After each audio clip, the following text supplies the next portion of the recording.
I had been driving on the empty highway for a couple hours in my car. Just as I was about to fall asleep, the car let out a ding to let me know that fuel was running low. I was tired. Very tired. It had definitely not been a good idea to decide to take the drive home at night instead of booking a room in a motel. I looked at the never-ending road and the thick forest lining along it. The headlights illuminated what was otherwise the darkest night I'd seen. Not a single star dotted the dark, cloud-dominated sky. There was no one on the road, and the monotony of the same forest mile after mile was starting to take a toll on me. I watched as the forest blurred beside me after I steadily pressed my foot on the accelerator. There must be a gas station somewhere around here. I spotted one right between the line of trees that populated either side of the road. It stuck out like a sore thumb amongst the dark trees. Dim lights did a poor job of illuminating the station and gave it a rundown, neglected feel. I ignored all the red flags as I pulled up to the station and parked my car in one of the bays to refuel it. The dim white lights overhead seemed to give me a slight migraine. They were intensely white, but very dim. I saw no other cars in the bay. The gas pump was old and slightly damaged, but it did the job and filled my tank. After filling my car, I started to walk towards the convenience store to pay. The heavy glass doors were unlocked and the lights inside were on. I pushed open the door and walked inside. The place felt like it hadn't been updated since the 80s.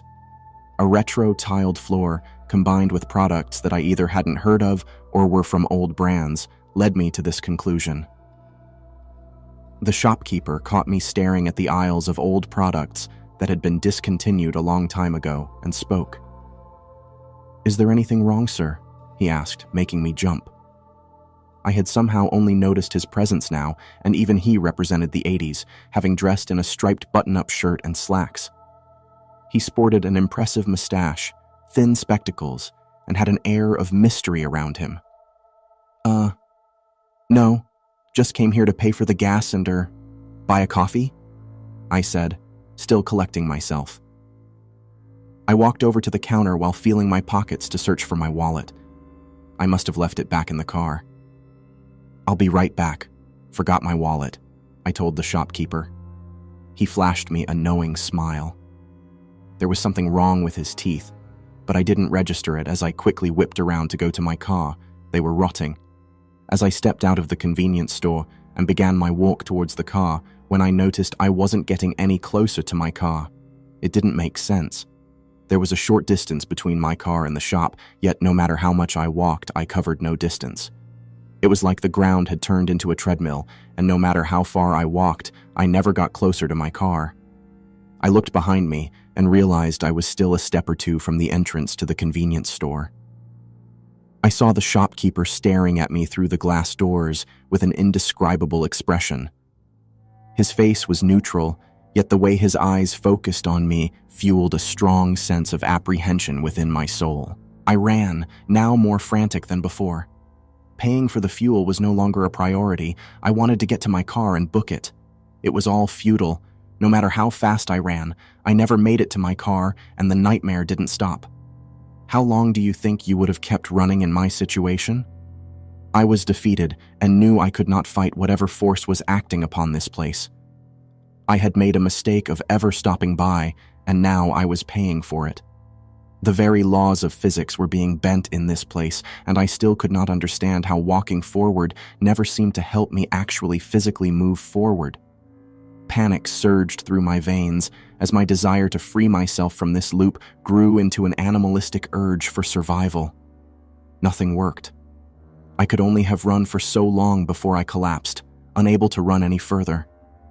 When faced with this defeat, I had no choice but to walk back inside the convenience store and face the shopkeeper who had continually stared at me throughout the struggle. As I turned around, I seemed to snap out of that cycle, and my steps actually allowed me to move forward. I burst through the glass doors and screamed at the shopkeeper. "What is happening?" He smiled, a wide smile that stretched from ear to ear. There was something wrong with his mustache. I squinted and noticed that it was pulsating and writhing with maggots. There were dozens of them, wriggling in his bushy mustache and climbing into his nostrils. My scream echoed several times in the small convenience store and was followed by the shopkeeper's hysterical laugh. I tried to run out the glass doors again and slammed my body against them to open them. They didn't budge. The blow knocked the wind out of my body, causing my lungs to feel like deflated balloons. A dull, excruciating pain spread across my entire torso. My vision swam, and I lay there on the floor, struggling to recover. I don't know how long I lay there as the waves of pain flowing through my torso began to fade away, but when I found the strength to get back off the floor and look around, the shopkeeper was gone. The place looked newer, like it had only been constructed a couple of months ago. The cobwebs that once stretched over the shelves were now gone, and the tiled floor was whiter. The fluorescent lights above also seemed to shine brighter. A deep primal instinct to escape resided in my gut, but the glass doors wouldn't open no matter how hard I pushed against them, like they were held in place by a physical barrier. I stared through the glass at my car and suddenly wanted to be out there in the cool night air instead of being trapped inside this gas station. It felt as if the outside resided in a different dimension, and an interdimensional barrier between the glass and the outside kept me from going back outside. It was a viable theory, considering how old this place seemed when I walked in, only to have it suddenly renewed as if time itself had ticked back. A low moan reverberated through the air, catching my attention immediately. My thoughts about my current dilemma completely flew out of my head as the sound caused every single one of my senses to stand on end. I slowly looked behind me and noticed a corpse behind me. The body was burnt. The skin was charred and black in some places and red and raw in others. The face of the corpse was completely disfigured. Her left eye was missing, and half of her hair had been burnt away from her exposed, bloody scalp. Part of her seemed to have melted onto the floor due to the extreme heat. I jumped back and had a strong urge to empty my stomach on the floor. Bile rose to the back of my throat, but I swallowed it back down. I slowly walked away from the corpse and turned around into an aisle to avoid it. I could not bear looking at the body without feeling the pain the person must have felt as they were burnt alive. Much to my dismay, I nearly stepped on another burnt corpse in the next aisle. It was similar to the last one and finally gave my stomach the push it needed to empty all its contents on the floor. A significant portion of my vomit landed on the burnt corpse itself and seeped into the burnt and separated tissues. I started to gag even more violently at the sight of this scene, but my stomach had nothing else to expel. Walking into another aisle led me to the third and final corpse in this place. Those poor people seemed to have all been burnt in this place. There was no evidence of a fire ever occurring in the convenience store as I walked around it though, and I obviously would have always burnt to my demise had there been a fire a short while ago. These bodies seemed to have appeared with the disappearance of the shopkeeper. I heard movement behind me. This was followed by the sound of something being dragged against the floor. It almost had a squeak to it, as if a wet, heavy sponge was being pushed over the tiles. I stood completely frozen in fear. Suddenly, something grabbed at my leg. More shuffling sounds followed from my left. Another thing grabbed my leg. It felt like a hand. Its grip was weak and faltering. My heart skipped a beat as a third hand joined them and gripped at my leg. I was frozen in fear, and my heart was violently bashing against my chest. It felt like I was having a heart attack. "Help us," 3 mangled voices moaned. Then they used their hands to slowly climb up my legs and stand up using me as support. I still couldn't see what it was grabbing at me as they were behind me. A mixture of dry, burnt flesh and wet, pus-filled wounds rubbed against my bare hand as one of them reached up and grabbed my hand. I slowly turned my head to look down at what was grabbing me and came face to face with the lifeless eyes of the burnt corpse. All 3 of them were focused on standing up by slowly crawling up my body. This somehow snapped me out of my paralysis. I shook them off me like a scorpion had gotten into my pants and lunged forward, nearly falling on the floor myself. It was then that I realized that a fire had started to spread throughout the place. The black smoke reduced my visibility and made it incredibly hard to see. The corpses continued to crawl towards me inch by inch as fire began to consume every inch of the store. Unbearable heat radiated onto my skin and deep into my body as I began to slowly burn in this hell. I ran aimlessly through the store as the fire licked at me and extended its tendrils to consume me. It felt as if layers of my skin were starting to melt off. I bumped against a solid surface and felt a burning metal handle on my stomach. In desperation, I burnt my hand to turn that handle and open the door. I found myself in a toilet. The fire had not spread through here, but smoke was leaking in through the sides of the door.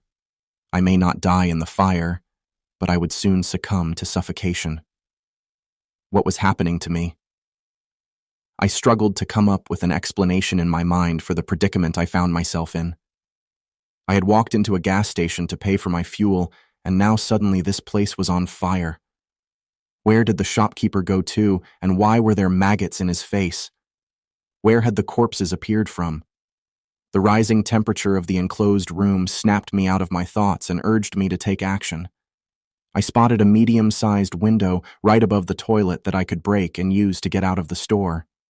I smashed the glass with my fist and punched it several more times to clear the window. Shards of glass were embedded into my knuckles, but my primal need for survival kept me going. The window was just barely big enough for me to crawl through. My head went through easily. It felt like crawling through a shark's teeth. The glass stabbed into me and formed long slices as I pushed myself out through the window. I hadn't removed all of the glass from the window, and the sharp bits remaining on the edges dug into me and drew linear cuts on my whole body. My entire torso was burning in pain, and as I continued to push myself through the window with all my strength, I started to wonder whether dying in the fire would have been less painful. I managed to get myself through, though, except I hadn't accounted for one thing. Since I dove headfirst out of the window, there was no way for me to land on my feet. I could swear I heard my skull crack open as my head slammed against the asphalt. As I heard the dull thud of my body hitting the floor after, my vision started to tunnel. In one single moment, I felt pain across my entire raw, burnt, and cut body. In the next moment, that pain seemed to lift off me as my consciousness faded away like a candle being blown. Several days later, I found myself waking up in a hospital surrounded by the beeps of machinery. I was covered from head to toe in casts, and my entire body hurt. The doctors told me I was found outside an old abandoned gas station. They speculated my body had been dumped by a supposed kidnapper who had tortured me to death and had tried to burn my body as well. They told me I had brain damage and severe memory loss when I tried to tell them the true story. I was a traumatized maniac to them. I managed to recover in hospital as months and years passed. After I successfully went through rehabilitation, only my physical and mental scars remained. Today, I drove to that same gas station. The window that I had crawled out of that horrific night several years ago was still broken. I didn't stop there and instead continued driving. As I passed the gas station, I saw that same shopkeeper I had met that night staring at me through the glass double doors with a malicious smile spread across his face.